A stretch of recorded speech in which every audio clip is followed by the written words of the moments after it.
سیدنا عثمان غنی رضی اللہ تعالیٰ عنہ کی مظلومانہ اور دردناک شہادت کے بعد جب مسلمانوں نے حضرت علی رضی اللہ تعالیٰ عنہ کے ہاتھ پر بیعت کی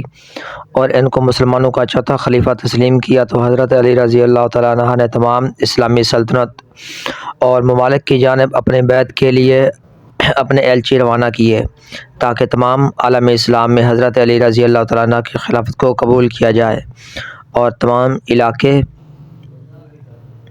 اگر آپ نے ہمارا چینل دین اسلام ٹی وی کو سبسکرائب نہیں کیا تو ویڈیو کو لائک اور چینل کو سبسکرائب کر لیں تاکہ ہر آنے والی ویڈیو کا نوٹیفیکیشن بر وقت آپ کو ملتا رہے۔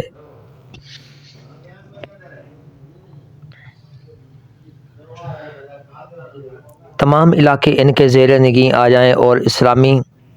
سلطنت کے نظام کو اور دیگر معاملات کو چلانے میں آسانی ہو سکے۔ جب حضرت علی رضی اللہ تعالیٰ عنہ کے بیعت کا پروانہ امیر شام حضرت امیر معاویہ کے پاس پیش کیا گیا، جو کہ کچھ یوں تھا کہ میری بیعت ایک عمومی بیعت ہے جس میں تمام مسلمان شامل ہیں، چاہے بیعت کے وقت مدینہ میں حاضر ہوں یا بصرہ اور شام یا دوسرے شہروں میں ہوں۔ تم نے یہ گمان کیا ہے کہ مجھ پر عثمان کے قتل کی تہمت لگانے کے ذریعے میری بیعت سے کنارہ کر سکو گے، جبکہ سب کو معلوم ہے کہ ایک تو عثمان کو میں نے قتل نہیں کیا تاکہ مجھ پر کوئی قصاص لازم ہو، دوسری بات حضرت عثمان کے ورثہ ان کے خون کا بدلہ لینے کے لیے تم سے زیادہ سزاور ہے، اور تم خود ان افراد میں سے ہو جو عثمان کی مخالفت کیا کرتے تھے،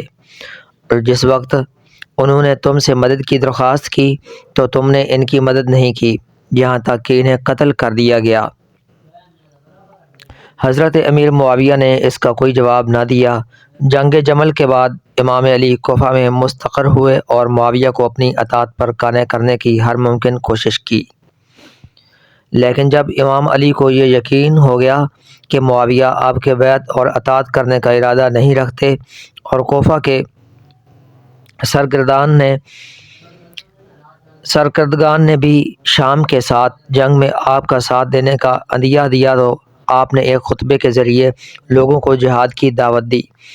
اور دوسری جانب حضرت امیر معاویہ رضی اللہ تعالیٰ عنہ نے بھی حضرت علی رضی اللہ تعالیٰ عنہ کے خلاف میدان جنگ میں نکلنے کا فیصلہ کیا۔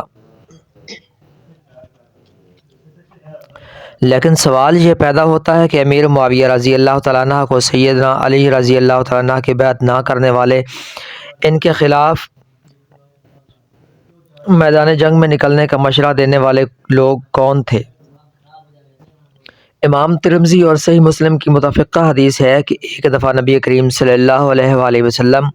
اور حضرت ابوبکر صدیق اور حضرت عمر اور حضرت علی رضی اللہ تعالیٰ عنہ نبی صلی اللہ علیہ وآلہ وسلم کے ساتھ کسی سفر پر جا رہے تھے کہ نبی پاک صلی اللہ علیہ وآلہ وسلم کے نالین مبارک ٹوٹ گئے۔ حضرت علی رضی اللہ تعالیٰ عنہ نبی کریم صلی اللہ علیہ وآلہ وسلم کے نالین مبارک کی مرمت کرنے کے لیے ایک جگہ ٹھہر گئے، اور باقی تینوں اصحاب یعنی حضرت ابوبکر صدیق، حضرت عمر فاروق اور نبی صلی اللہ علیہ وآلہ وسلم ذرا آگے چل دیے۔ حضرت علی رضی اللہ تعالیٰ عنہ کو اپنے جوتے مرمت کرتے دیکھ کر نبی پاک صلی اللہ علیہ وآلہ وسلم کو ان پر بے حد پیار آیا اور فرمایا کہ ابوبکر اور عمر، جیسے میں اللہ تعالیٰ کے حکم سے مشرکین اور کافروں سے قتال کرتا ہوں، ایسے ہی ایک وقت آئے گا کہ میرا ایک صحابی مسلمانوں کے ساتھ اسی طرح قتال کرے گا، اور وہ اس حالت میں قتال کرے گا کہ وہ حق پر ہوگا۔ ابوبکر صدیق اور عمر فاروق رضی اللہ تعالیٰ عنہ اجمعین نے عرض کیا، یا رسول اللہ صلی اللہ علیہ وآلہ وسلم، وہ خوش بخت کون ہے؟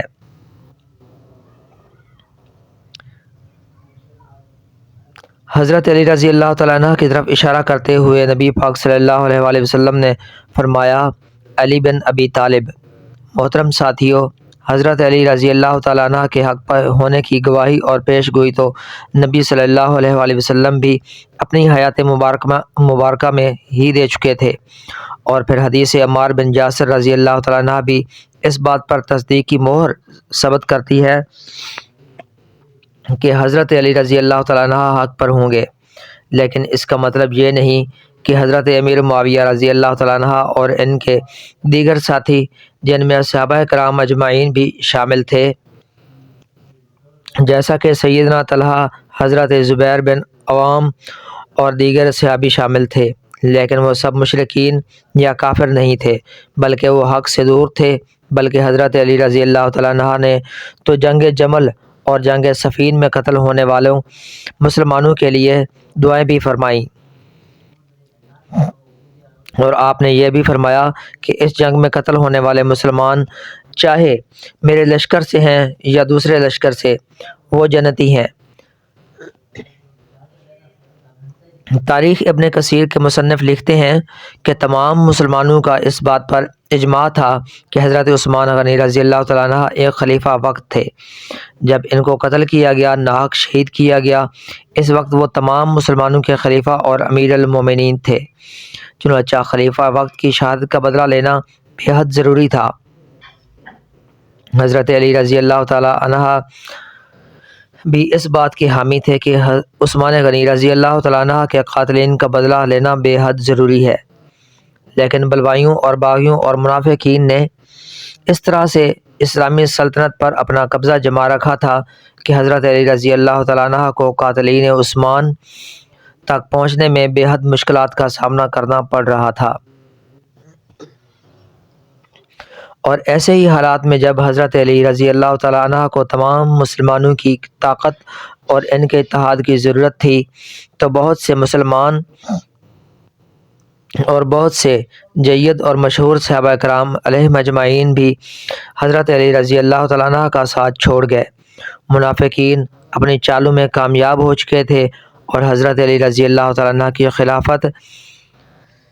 کو کمزور کرنے کی جو سازش اور منصوبہ انہوں نے بنایا تھا، وہ اس کو پایا تکمیل تک پہنچتا ہوا دیکھ رہے تھے،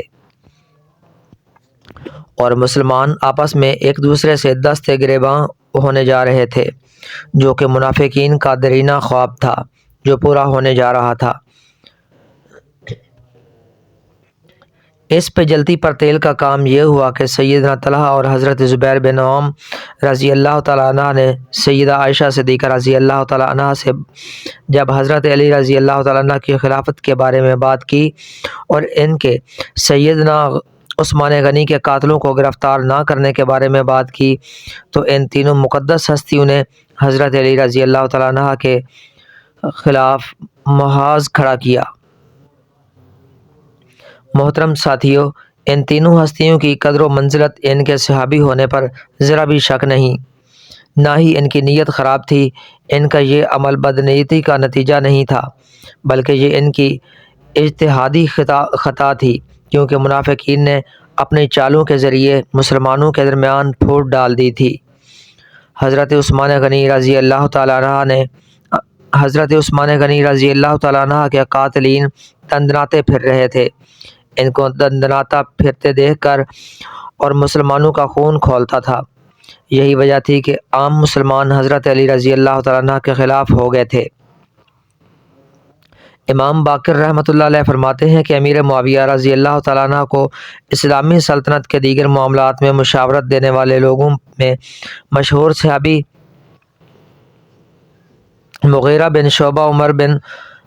عاص اور زیاد بن سمیہ تھے، جو امیر معاویہ کو ہر قدم پر رہنمائی اور مشاورت فراہم کرتے تھے۔ بلکہ مغیرہ ابن شعبہ رضی اللہ تعالیٰ عنہ تو حضرت امیر معاویہ رضی اللہ تعالیٰ عنہ کو یزید کی جانشینی کا مشورہ بھی دیا تھا، لیکن امام باقر اور ابن کثیر اس بات پر متفق ہیں، بلکہ دیگر مورخین بھی اس بات پر متفق ہیں کہ امیر معاویہ رضی اللہ تعالیٰ عنہ کا یزید کی جانشینی کا یہ مشورہ ان سے قبول کرنا اور ان کا یہ مشورہ دینا بدنیتی کی وجہ سے نہ تھا، بلکہ مغیرہ بن شعبہ رضی اللہ تعالیٰ عنہ نے تو مسلمانوں کے درمیان پھیلتے ہوئے دنگا فساد اور فتنوں کے پیش نظر یہ مشورہ دیا تاکہ مسلمان پھر دوبارہ خلافت کے لیے ایک دوسرے کے گلے نہ کاٹتے رہیں، بلکہ جب ایک امیر مقرر ہو چکا ہوگا تو سب اس کی اطاعت کریں گے۔ یہی تینوں اصحاب سیاسی معاملات اور انتظامی امور میں ان کے دست و بازو تھے۔ اس کے علاوہ انہوں نے مختلف عرب قبائل مثلا جمنی اور عدنانیوں میں اس طرح توازن قائم رکھا کہ ان کی قبائلی عصبتیں دبی رہیں۔ انہیں دونوں قبیلوں کا عملی تعاون حاصل تھا۔ اس سے یہ اندازہ لگایا جا سکتا ہے کہ امیر معاویہ رضی اللہ تعالیٰ عنہ کے یہ تینوں مشیر بے حد دور اندیش، زیرک اور دانا تھے۔ امام حجر عسقلانی فرماتے ہیں کہ حضرت علی و معاویہ دونوں ہی جنگ نہ چاہتے تھے۔ عمر بن عاص نے دونوں جانب کے مقتولین کو دیکھا تو انہیں اتنا دکھ ہوا کہ وہ رو پڑے۔ پھر انہوں نے حضرت معاویہ کی اجازت سے سیدنا علی کو صلح کی دعوت دی، اور یہ ایک نہایت ہی پرخلوص اقدام تھا، اور حضرت علی نے اس خلوص کا جواب خلوص سے دیا۔ حضرت عتبہ کہتے ہیں، ہم لوگ صفین کے میدان میں اترے اور یہاں کئی دن تک ہم نے جنگ کی۔ ہمارے مابین مقتولین کی تعداد بہت زیادہ ہو گئی اور گھوڑے بھی زخمی ہوئے۔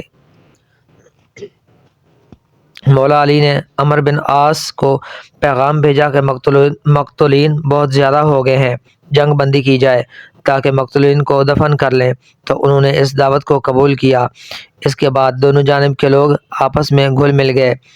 حضرت علی کی سپہ کا ایک شخص جو شدت پسندی کی جانب مائل تھا، اسے اس کے کیمپ میں مار دیا گیا اور اس کی لاش یہاں سے نکال دی گئی۔ عمر و عاص خندق جہاں مقتولین کو دفن کیا جا رہا تھا کے دروازے پر بیٹھے تھے، اور دونوں فریقوں کے مقتولین کی تعداد ان سے مخفی نہ تھی۔ حضرت علی کے ساتھیوں میں سے ایک شخص کی لاش لائی گئی جو حضرت معاویہ کے کیمپ میں قتل کیا گیا تھا۔ عمر بن عاص یہ دیکھ کر رو پڑے اور بولے، یہ شخص مجتہد تھا، بہت پرہیزگار تھا۔ کتنے ہی ایسے لوگ ہیں جو اللہ کے حکم پر سختی سے کاربند تھے مگر مارے گئے۔